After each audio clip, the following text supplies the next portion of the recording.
Original 16 gives you the chance to win one of 3 Calgary Flames fan experiences. Details in the new limited edition 15 packs of Canadian Pale Ale Original 16. Official beer sponsor of the Calgary Flames. Must be of legal drinking age. No purchase necessary.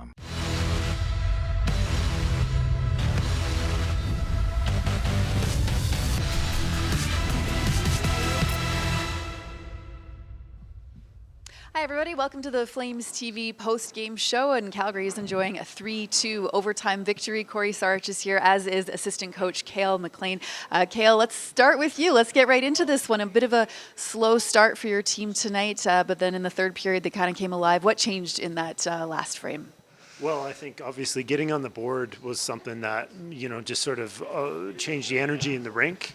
But we really struggled for 2 periods to establish much. Our execution was way off, and it seemed like we were really chasing the game. But credit to Blake Coleman, who's been doing that for us all year. But to find a way to score a goal, and then Martin Pospisil followed that up with a great play to set up Kadri. And all of a sudden, you could feel the building turn and the team turn, and things got better from there. Yeah, the power play tonight had its opportunities as well. We were just mentioning it. It was going into overtime, it was 0 for 4. It was maybe a little disjointed as well. You mentioned the rest of the game not quite clicking. And then to see that puck go in overtime, just a sense of relief for the guys there on the bench, or what's the overall feeling for the team after getting that immense win in that way with that overtime winner? Well, I think there was some relief, because it feels like a game you need to win. We're back at home. We know when you return from a trip, it can be tough, but at the same time, we're not in a position where we have the luxury of giving away any points, and that was a winnable game. But we weren't able to find the sort of synergy to find the lead. But we stuck with it, And I think that there was a sense of relief that the power play came through for us, and the idea that we were able to stay with the game, although it was not a Picasso by any stretch of the imagination, we found a way to get a win. There were a couple different guys tonight that had, huge moments. You mentioned Blake Yeager. We had him on the desk earlier today talking about his hat trick last week. He scores a huge one tonight, just has the confidence to step in there and take that shot. What can you say about him and what he's brought to this team this year? Well, since he's found his scoring touch, he's been instrumental for us for plays like that, like the skill plays, whether it's the shootout goal or it's the one-on-one play. Actually, in Arizona a few games ago, a play like this tonight where he just takes it himself and finds that short side shelf, which is a pretty elite shot, and he's been able to contribute in that sense where he makes the play that a lot of guys in the league can't make. And he's added a lot of goals for us, so he's been a big factor for us for sure. And that was a huge 2 points for us. So it was a great play by him to finish it off. There was a little spark there in the third period. The physicality definitely ramped up. Blake Coleman was run over out there once. Martin Pospisil started throwing his body around a little bit too, and then we saw him and Connor Zary out on the PP together in overtime. Is that something you guys discuss as coaches? Is it a reward for what's going on? Is that a feel thing when you're putting those pairings together in overtime? When it comes to those pairings, it starts to become a little bit of feel. Like you've got the Backlund Lindholm pairing. You usually have Huberdeau involved in the mix, and you always have Kadri involved in the mix.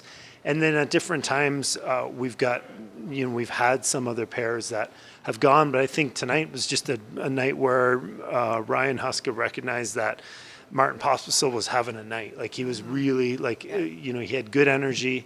He was involved, as you said, he was involved physically, and it was a bit of a reward for that play. And he did a good job out there, and it's something that is good to see for the young guys, the Zaris and the Pospisils, to get a little more experience in those situations. And there were a few little learning and teaching moments out there. Cooley snuck in behind, and yeah, again, definitely. To Dan Vladar's credit, he stood pretty strong tonight as well. Nice performance by him. Yeah, we can't forget about Dan because right. especially in overtime, there was a couple looks where we had breakdowns, and he came up huge for us. So. He deserves as much credit as anyone else for this win, for sure. So now you've put together your first 4-game winning streak of the year. You've sort of set the tone for the rest of this homestand. How do you approach the next couple of games? You have some tough teams coming in here. Yeah, some tough teams, and I think it's fair to say that these next couple of games are going to be easy games to get up for in terms of the tradition and the rivalry of everything involved. So we have to take it one at a time here and make sure that we're ready game plan wise for Toronto. We're ready to execute, and obviously I think that execution is really instrumental because it's that much offense against these next two opponents. We got to make sure that we don't give them anything for free. So if we prepare to win the playoff type of games coming up here, then we're going to be in good shape, and I don't see any shortage of motivation for the guys and the fans coming into this one on Thursday and Saturday. Last one for you, just about the fourth line. What are you seeing from that fourth line, and what do you want to see more of? I know it's been changing, right? There's it's ever changing, I think. But I think that it's a great example of a night like tonight where the energy with our team and the way the game's going isn't ideal, and so any kind of spark you can get is going to help you, and that's where a fourth line can come in with a little bit of. With just pucks that get behind defensemen, a little bit of noise on the forecheck, some sustained ozone pressure, but that all just really adds that positive energy. Is a little bit of physicality and positive energy, and that's where our fourth line has been solid. But at the same time, this is a great night where they can really make an impact and get pucks in deep, the traditional hockey saying, but really put a lot of heat on the Arizona defensemen, because that's where we really need to lean on that team. Right. Okay. We will let you go after that. Kale, thank you so much for your insight. My pleasure. Congrats on the win. Appreciate it. All right. Thank you. All right, so the Flames, celebrating a 3-2 win. You saw them out on the ice there, meeting some of the troops that were here tonight as we were honoring the Canadian military. Like we said, it's a bit of a slow start for the team little bit tough coming back from the road sometimes to get up for it, right? They had the dads on that road trip. There were a lot of smiles, a lot of good times, and then you come back home facing a team that you just beat last week, but they found a way. They got that first goal, and then after that, it was a different hockey game. Yeah, they're just waiting for some kind of spark. We were just talking about it, and Kale mentioned it there. You hope that your fourth line, somebody out there is going to go and do something physical to spark your team. Someone will make a big play, a hit, a block. Not too many fights anymore these days to get it going, but it took a little while, and I think it took longer than the Flames anticipated tonight. But just to mention, with the night going on tonight, talking with a member of our military services tonight, they reminded us that last year, same thing was happening. I think the Flames were down 2-0. Okay. And it took a come-from-behind victory. There you go. We're going to have to host a few more of these nights at the Dome. And there's a look at what the Flames are up to right now. That's a great shot, actually, of all of them out there. And if the Flames win when the troops are here, then I think we should keep doing it. So there you go. Why don't we get to some of the highlights and show you how this all went down? There weren't a lot of highlights from those first two periods, at least not for the Flames, but this is how it all came to be. So I believe this is the first goal that the Coyotes scored in the second period. Yes, this would be Sean Durzi just stepping into one from the point that finds its way past Dan Vladar. Yeah, this one was a little bit of lost coverage in the Flames zone. It takes a weird bounce off the boards, but guys were a little out of position. It's a shot, rolling puck. We're still not sure if that one hit Noah Hannafin in front or not. Tough save for Dan Vladar, and he had made some real beauties before then, but Durzi finds the back of the net with that knuckler on Dan Vladar. So the Flames go into the third down 1-0, and they start that frame not the way you wanted them to start. So that would be with a goal from Arizona. Logan Cooley there, who had some good chances earlier, redirects that one in to make it 2-0. Yeah, and again, just like you mentioned, a little bit of a slow start. Still not a lot of life injected into these Flames, and good job by Cooley. Kept his stick on the ice. I wasn't sure if that was a skate, if that was Rasmus Andersson, but he goes to the net hard there, and the young guy gets rewarded with going right to the blue paint. And then the spark that you mentioned, the spark that we were waiting for all night, provided by who else but Blake Coleman. It was actually Rasmus Andersson who is behind the net here and sets him up with a nice little pass. And Coleman finds a way, as he has so often done this year, and puts in his 20th. And I'm not going to steal your nickname. We're going to go with Mr. Clutch on this one. But I forget Texas Tiger. That's what it is. Yeah, or we could call him that. I'm sure he loves that one. But no, he gives Matt Dumba a little taste of his own medicine. He was throwing hip checks out there, gets into position, gets a little bit lost, and it's a beautiful pass by Rasmus Andersson. Finds Coleman in front, and he makes no mistake for his 20th of the year. We're going to need the official verdict from him on what he thinks about that nickname. But for now, let's get to the next goal. Just a minute later from Calgary, it's Martin Pospisil driving the net, and Nazem Kadri will crash in there as well, and he puts it in to tie things up at 2. It's a nice job here by Calgary's veterans. You score a goal on a young team. You've had success against them just a couple games before, and the Flames don't let their foot off the gas. They go right to it, driving pucks wide, taking pucks to the net. They catch them. I don't know if this is the very next shift, but it was just moments later after that goal was scored. Flames go up 2-0 here and capitalize on a team that just wasn't quite ready for that next shift. And so then we were off to overtime, where we were saying Arizona had quite a few chances. The Flames were on the power play, though, and it was Yegor Sharangovich who just takes matters into his own hand, walks right in there, and snaps one for the winner. Yeah, just loved his little fake here, the way he was setting himself up. He's like, okay, I'm going to take my time. I'm going to fake like I'm getting into position to now make a pass, and he knows what he's doing. He's ready to wire that shot, and it's an absolute beauty. And the best thing, Natasha, was they didn't waste their fifth power play of the game. Yes. They were handed a beauty. Too many men on the ice for the Arizona Coyotes here in overtime. You don't see that called very often. It's a 4-on-3. It's the dying seconds of that power play, and they cash in, and it is badly needed for this power play group here, the Calgary Flames. So what does this do for the team here now at the beginning of this 6-game homestand? How important was it to get this win? That's big. Coming from behind, especially when you didn't play very good hockey for the first couple periods. They were passing pucks off of each other. They were getting in each other's road. There wasn't a lot of physicality.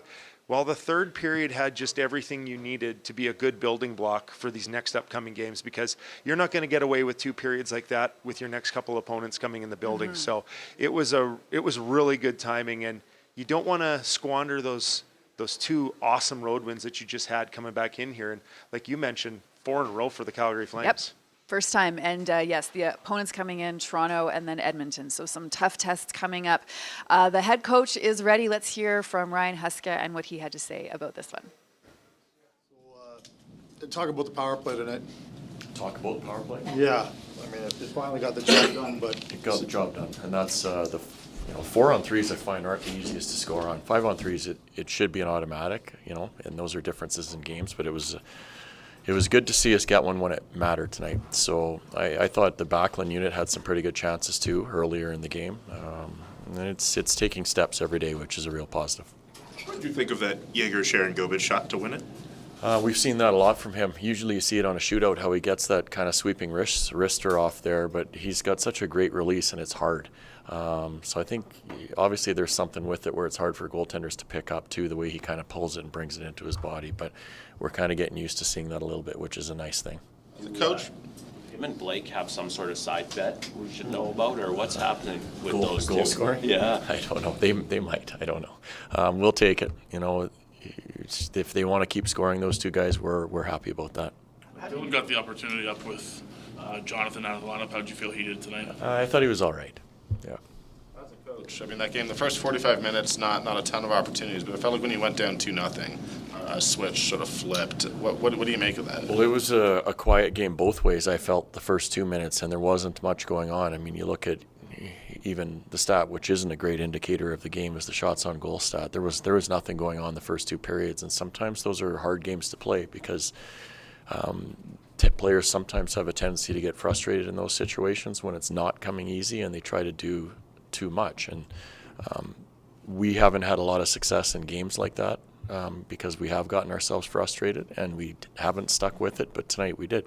And whether you're down a goal or 2, we've shown we can come back. So it was not a pretty night by any stretch of the imagination, but 2 points is 2 points. Was it just adding urgency when you guys went down 2-0? Because you'd expect them to tighten up even more when they got that 2-goal. Yeah, I think there was a couple good individual plays. The Pospisil one for sure was the speed that we didn't really have a lot of tonight, but in that situation, that's one of his strengths. So that's a huge play for us simply by moving your feet and driving wide. And you can say the same about Naz for getting to the net on that play. So what was the mood on the bench during that? Because it seemed like Danny said, that switch did flip. What was the emotional temperature during that? I think when Blake scored, we're still here. When you're down 2-0, I felt like we sagged a little bit. But when Blake scored, it gave us a little bit of renewed life. After that second goal gets scored after that PK, do you say anything on the bench? Does anyone say anything on the bench to sort of help amp things up? Or how does that get managed? Well, there's conversation on the bench for sure. Sometimes it's quieter, sometimes it's louder, and certain players often speak up in those situations. So we started to get a little bit more vocal on the bench, I would say, as a team in the third period. Huberdeau. Sorry, go So ahead. was Huberdeau just prior to the game he fell ill, or did you know kind of through the day? We kind of had an idea. We were hopeful that he would feel better to play tonight, but around 4 o'clock, he just didn't feel like he would be a help to us tonight.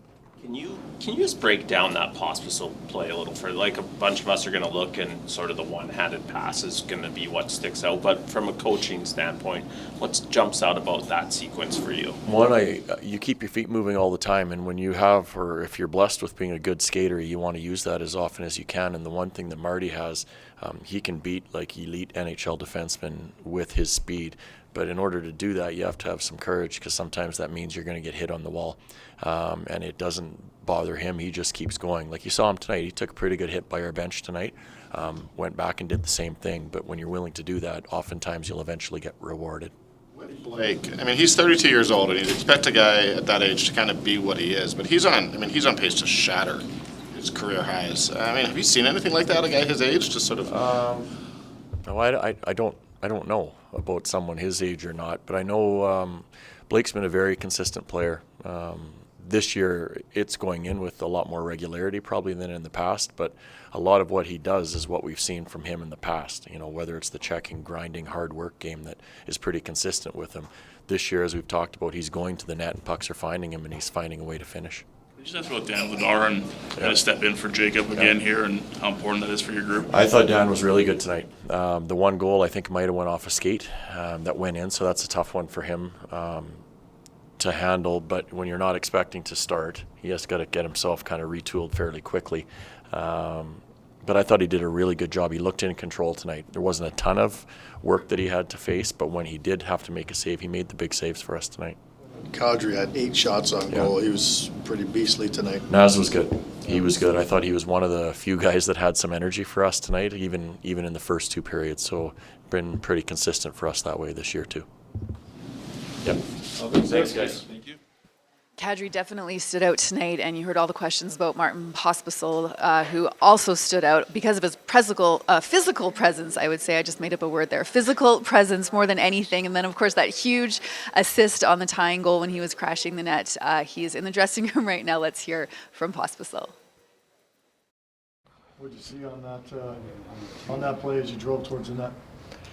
Yeah, I'm trying to use my speed every time when I can, and I drove to the net and I saw Kat was coming, and I tried to pass it to him, one hand back door, and all of a sudden went to net, so it was great. Do you remember what Nas yelled at you, and can you repeat it? I think he said it was a great fucking play, so that's pretty much.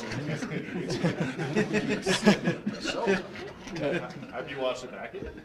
What's it? Have you watched? Not yet. It was nice. Thank you. What did you see on the hit from the Arizona player in the second period? Yeah, it was. I think it was a good clean hit, and sometimes it happens. You have to take it, and then I gave them couple hits back, so I was back and forth. It was good. Does that help you get into a game a little bit when you get rocked a little bit by a guy like that? Actually, in this game, yeah, I felt like the start wasn't great, and that gets me going. So it was good. Do you get extra points for the one-handed pass there? Why'd you go one-handed? I mean, I didn't have much space to grab the stick with the 2 hands, so I just make the pass with the one hand. So, yep. This team was down 2-0, and the offense was hard to find. And then I felt like when you went down 2-0, the game completely changed. What happened there? Yeah, I think the start wasn't great, and we have to just stick with it all 60 minutes. And if you wanna win the game, you have to play 60 minutes, and also be ready for overtime. And it was a great shot by Sharky, and I think it was a great team effort. Do you ever get nervous, like being along the boards there, being in a vulnerable spot, potentially getting hit by defensemen? Like, do you ever get nervous, or is there any fear that creeps in you? How do you manage that, Martin? No, sometimes I like it, especially tonight. That what gets me going. So, for sure I have to be careful with my injuries, but I like to play physical, and it's part of my game. Okay, thanks, Marty. Thank you. Okay, here's a closer look at some of Pospisil's work tonight. You heard Huska talking about his speed and his willingness to be hit as well. Yeah, Dumba gets him with a good old school hip check there, and he responds well. He said it's going to get some fired up. You like to hear players that want to use that to their advantage, and there's the one-handed pass that he talked about. He's doing such a nice job with his open arm fending off the guy. I don't think he has any other options than to make that pass with just his right hand on his stick, and it's a pretty impressive play to get that much jam on it with just the one hand. Right. And Nazem Kadri, like we said, also going tonight. He had 8 shots, and of course that tying goal. He is in the dressing room right now as well. No, he's not going to repeat it. I was gonna, actually. Can you maybe walk us through your perspective of that pass from Pospisil? Yeah, great play. I mean, just tried to find him on the breakout. He obviously, his speed's one of his best attributes. He's able to, get that in front to me, and obviously was a huge goal. Great play by him. Without repeating it, was that what you said? It was probably it. You could probably just watch it and tell. I'm not even sure you have to ask him, but obviously, it's an emotional goal. It's a big goal for us. Allowed us to climb back in the hockey game, and just allowed us to bounce back. A lot of us are going to look at kind of the one-handed pass, the way that play finishes. In terms of what Martin did there, is there anything that really jumps out to you? The speed. I mean, that's always what I'm telling him is, you know, when I get the puck, take off, I'll find you, and that's exactly what he did. And, you know, I kind of had a feeling like he was going to center it, so I just tried to drive as hard as I could to the net, and sure enough, I ended up in the back of the net, which was a big momentum swing for us. Can you just speak to just how emotional these games have been over the last little stretch, dating back to the dad's trip and now tonight?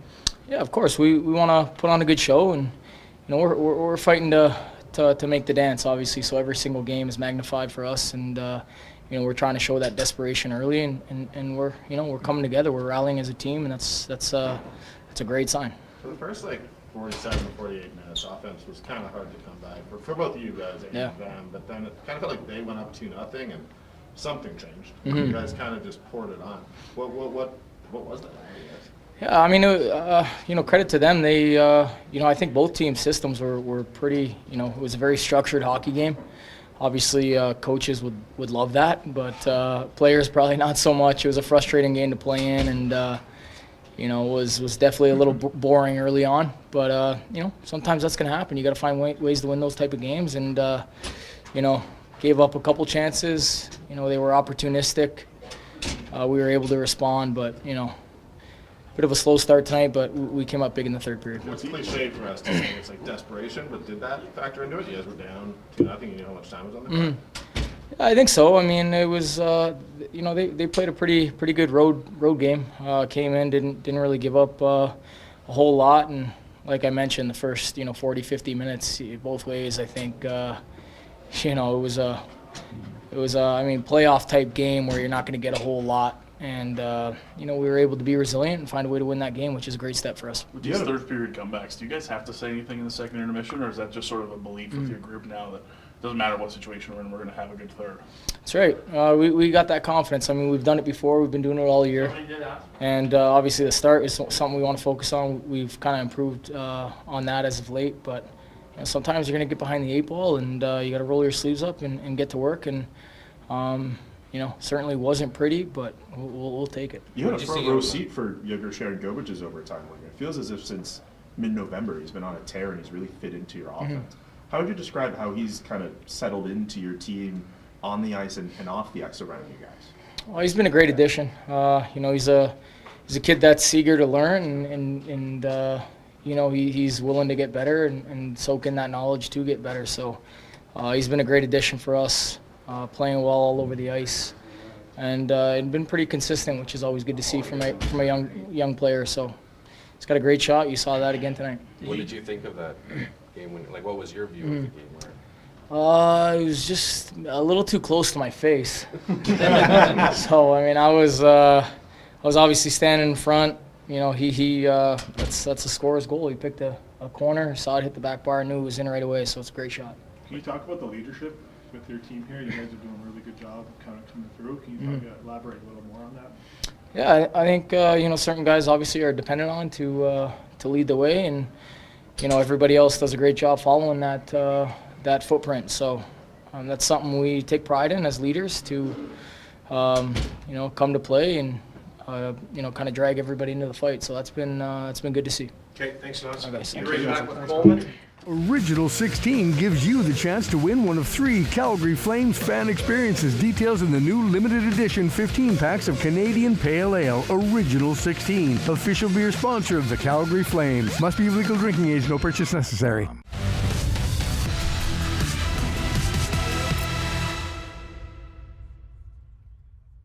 All right, the Flames enjoy their 4th win in a row, 3-2 in overtime over the visiting Arizona Coyotes, and I feel like we would be remiss not to talk about Blake Coleman one more time. We've talked about him every night, but he's almost the story every single night. He reached 20 goals tonight. He has 5 goals in the last 4 games now, and just been a go-to guy for the team all season. Yeah, he just keeps ticking along, and I think he's in the top 5 this year in third period points, and he's got some crazy shooting percentage, like 30% in overtime. So he imposed his will physically against the Arizona Coyotes tonight. He's in the right spot. Here are some of his other goals that he's been scoring. Gets shot by Backlund, picks up his own rebound. I mean, this guy does not score real pretty goals, but man, they all seem to be sometimes close to the blue paint, and he knows his role. Blake he's that guy. I think that's why he is as consistent as he is. He understands what he has to do every night. You saw him in the third play. It's simple little plays, getting pucks inside his own blue line, making sure that he gets them out. You know, some other guys might try to do too much, especially if you're down a goal, down 2 goals. He's a guy who just sticks to what he knows, and he's been rewarded for it. And I think Ryan Huska has talked a lot about it this year. He said that Blake has been his best attitude within the dressing room by far. So, you know, it might be some good karma wearing off on him. You keep the spirits up when times are down. That stuff rubs off on other people, and good things happen to you. So nice to see all the breaks that Blake's getting this year. And he still has half a season to go. Any predictions on the final point tally for him? Can he keep this up? I have no clue, but I think double might be a stretch, but I wouldn't. Well, 50 points is easily within reach, and that's a huge milestone for him. But I'm sure the Flames would rather see, well, here comes some bad math, probably like 70 if he can stay on his torrid He's got pace. 38 right now, right? So, yeah, 70, sure. Yeah. Well, the Texas Tiger, he's going to get it done. We're calling it right now. Okay, but Texas Tiger is We'll have to I rewind think, this tape when he hits 70. There we go. At the end of the season and review. All right, so the Flames open up the 6-game homestand with a win. They've got 2 big games coming up. It will be Edmonton on Saturday, but first, the Toronto Maple Leafs here on Thursday night. Thank you for joining us. We will see you back here in a couple of days.